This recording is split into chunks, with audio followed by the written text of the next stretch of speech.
Hello guys, my name is Macho Luis Picture. Ngayon, nasa church tayo. At huwag tayo maingay kayo, maingay yung boses natin. At nasa church tayo kasi may encounter. May encounter tayo guys. Kaya nandito tayo sa church para makinig tayo. Wala siyang pinipili. Kaya sinabi sa inyo kanina, yung tatlong tao na yun, na ginagawa ng Panginoon. Nakikinig tayo sa preach ni Pastor. Lahat sila may mga kapitasan. Pero, hindi naman ilagay ng Panginoon na kamisa.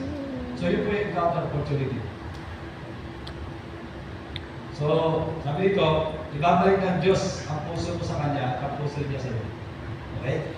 Yung dati, Ibabalik natin yung baso ni Mami. Guys, ito yung pinag-inuman. Dito kasi uminom ng tubig si Mami. Kaya susoli natin. Tara. Sinagin namin siya, paano tayo nananalangin, paano natin siya tinatawagan. Ganun lang alam ng Panginoon. Ikaw, sinabi ko, oh Lord, hindi ka pumasok ka sa aking buhay. Wala mo sa buhay. Papasok siya. Kasi ganun ang mga isang Panginoon. Kapag may isang tao, kapag meron mga nilala na gano'n, nalagaan niya sa kanya. Hindi mo lang siya, hindi niya ipigilin. Hindi siya pumasok sa buhay. So, mapalad ka. Mapalad ang bawat sa atin dito. Kaya rin yung mo. Mapalad ka pala. Mapalad ka na ikaw ay talagang narito. Kasi hindi mabibigo ang puso mo yan. Ako, alis ka na sa lugar na ito. Sa loob ng tatlong araw, ang buhay mo magiging lubanan. Bago na. Talapakan mga Panginoon. Ang pangalawa na reconciliation opportunity. Reconciliation opportunity.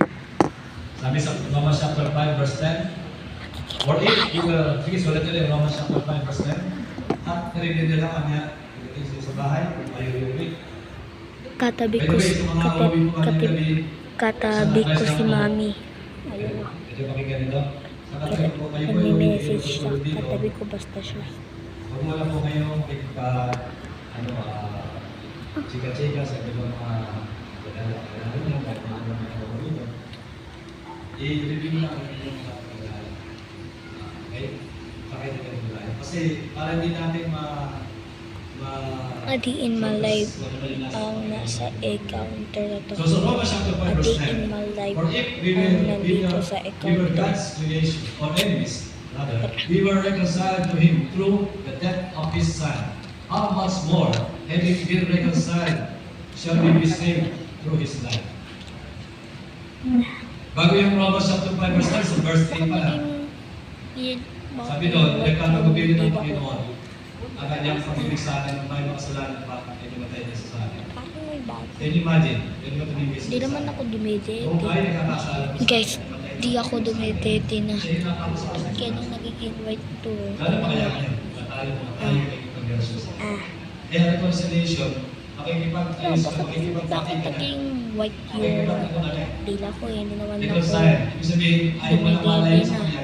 Hindi kasi ako dumidete guys. Kaya Hindi ka pa hindi ako dumidete. Habang isipin niya dumidete pa din ako. Hindi na ako dumidete. At tingnan nyo, bakit naging ganito? Bumatik pa ako sa pagkabata. Amen? Because God is a God of reconciliation. He wants the people to be reconciled with Him. So gusto niya mga tao na mag-reconcile sa Kanya. Kasi nga, bakit may mag-reconcile? Napalayo eh. Napalayo. Bakit? Kasi yung pagkakasala ni reconcile, yung ating mga unang mga magulang na sumuway sa gusto ng Panginoon. Hindi tayo sumuway. Ako na ating mga magulang. Pero gusto pa. Gusto pa niya natin sa atin. Kaya naging dahil tayo napalayo. Pero salamat, bago na huli ang lahat, merong mamatay sa atin. Laki ba ako Panginoon sa Kristo, siya yung naging pagbati.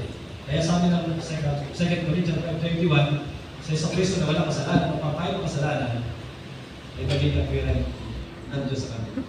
Siya na walang kasalanan, naging kasalanan. Guys, ikakat ko muna itong video na totally. Amen? Palakpakan natin ang Panginoon sa Kristo. Amen? Iiwan ko muna dito That's why yung thank God cellphone sa ko. reconciliation. Iiwan ko muna dito yung cellphone ko kasi iiwan ko na dito yung camera Alam mo, dito. napanawan na paano bumalik sa Iiwan Diyos. na ako. Sino ang pwedeng, sino ang natutuwa kasi magkakaroon sa Panginoon?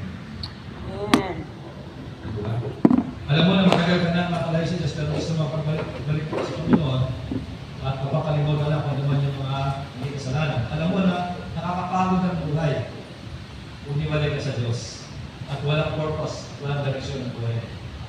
So ngayon, kapatid, I will develop to you kapag ka ikaw ay totohanan na nakipag-encounter, nakipag-reconciliation kay Lord, lalo mo sa sarili, sa lugar nito, magkakaroon ka ng purpose. Magkakaroon ka ng direksyon sa buhay mo. At ang focus mo na iba ang Panginoon. Amen? At exciting ba yun? Sino excited? Yung po ang encounter. Pangatlo, gusto ko iwasan sa inyo. The restoration Okay guys, nakahihin na restoration tayo. opportunity. Nakahihin na tayo. Una, encounter opportunity. Number two, the reconciliation. Number three, the restoration. At hindi mababasa niyo sa Luke chapter 15. Beginning 22 hanggang 24. Luke 15. Sabi doon, Ito. Si ate yun. Nakita niyo ba yan? Ayan. Yung naglalakad ng babae. Sabihin si ate Jael. Si ate Jael. Bring the father up and kill it. Kinig muna tayo. Okay. Tingin kayo sa sabi doon, tingin na po yung verse sa Bible, 15-24, basahin na sa bahay. Tingin na po dito, maliwanag ko sa inyo. Ito yung kinalaman mo sa prodigal son. Sino saan nakabalikan ng prodigal son? Kalibughan ka na. Wala, hindi pa nakabalikan. Hindi pa nakabasa siguro. Kaya maganda, narinig mo yun. Ito yung isang kalibughan anak, kung sabihin, yung nagpakasamang anak. Kasi buhay pa yung tatay niya, parang pinatay ka, bakit? Tinuwanan niya yung mana niya. Okay? Actually, ito sa tahanan yun, may tatay, may dalawang anak, may pangalan, tsaka itong ang lumalang na bunso. Itong bunso, kumuha na ng mana niya, buhay pa yung tatay niya. Di ba masama yun? Sino ka na masama yun? Nakantok ako. Yung parang pinatay mo na yung tatay mo, buhay pa. Dahil mahal siya, yung tatay niya, sige, Kaya tayo, binigay ka. nahinikap lang tayo doon ako natatulog. Anong ginawa ng anak? Ano yun? Ano ang ginawa? Wala ko. Hindi. Nadala sa Bible.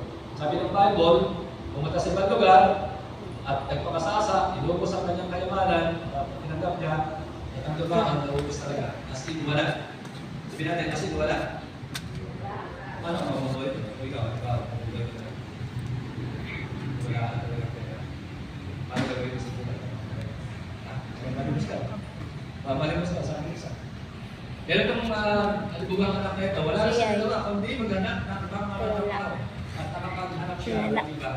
Yung patahinan ng baboy. Sabi mo, alam mo, nangyayari talaga sa mga maalis. Dapat sa Diyos, hindi mga baboy. Alam mo, sa'yo,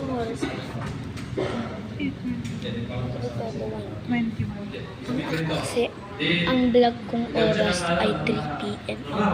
Ang may bagong vlog araw-araw tuwing 3. Bakit naman? In-edit ko pa kaya 3. Ito kasi.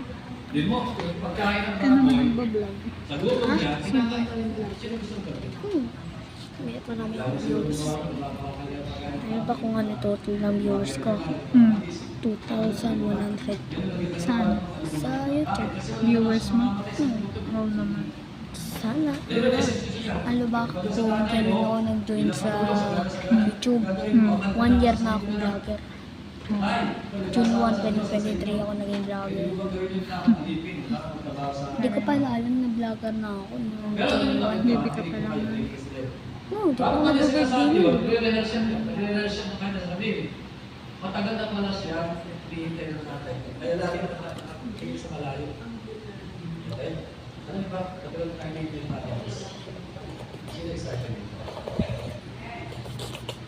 Ay, kapag pupunta dito ngayon, itong araw na ito, matagal siya nakihintay ng tatay. Mas masarap. Kaya, kasi ito na pangalan niya ng Panginoon. Excited ka ba ba? Nung susunod na sasabihin ko sa'yo. Natanong ka lang siya ng tatay niya. Habang nakaupo, papalapit na yung ano. Sasabihin na ngayon yung sinabi sa puso niya na hindi siya natawa. Meron ba? Alam mo, tumayo na yung tatay niya. Hiyak pa siya. Hindi na niya nasabi sasabihin niya. Ano sinabi niya? Sabi niya sa mga tulong, dali. Sabi doon. Bigyan siya ng panibagong damit. Bakit panibagong damit? Kasi nawala siya ng kaspirit. Hindi lang pala sa tao pag napalay siya. Nawawala niya po yung buhay niya. Kaya nagiging parang mabad ka sa kapwiran. Ibig sabihin, wala kang kapwiran talaga dahil lumayo ka sa Diyos. Kaya sabi, bring the best robe. Ibig sabihin, pag the best robe, yung kapwiran mula sa Diyos. Okay? The best robe. At hindi lang yun. Yung sing-sing, symbolizing the authority. Ibig sabihin, binabalik ko yung magiging anak niyan. Ganon din ang mangyayari sa buhay mo at sa buhay ko. Pag tayo lumapit sa Diyos. Hindi ka lang ibang tao, hindi ka lang kung sino mga pagkain ng tao. Pag bumalik ka sa Panginoon, kaya authority ka, anak ka ng Diyos. Anak ka lang, sabi mo, anak ka ng Diyos. Siyempre, pag anak ka ng Diyos, ano ka? Ano may-ari ka? Ano ang pag-aari ng Diyos? Diba? Alam ng angel yan, pagka ikaw ay naging ka ng Diyos, kahit ang mga kayo susunod sa iyo, anak ka ng Diyos eh. Kaya kayo kung ganun mo, anak ka ng Diyos. Alam ka ng Diyos. Okay? Diba? Di ba? Maliwala, magiging anak sa ng Diyos. Ibig sabihin, nagiging tagapagpahala ka. At hindi na kayo, pag mo, the best of it, then put it on him, put a ring on his finger, and sandals on his feet. And sandals on his feet. Ibig sabihin, nung ikaw ay napabalik ulit sa piling ng tatay natin sa mga langit, meron ka ng kalapatang pagkakilyan ng mga tungkol sa ating mga.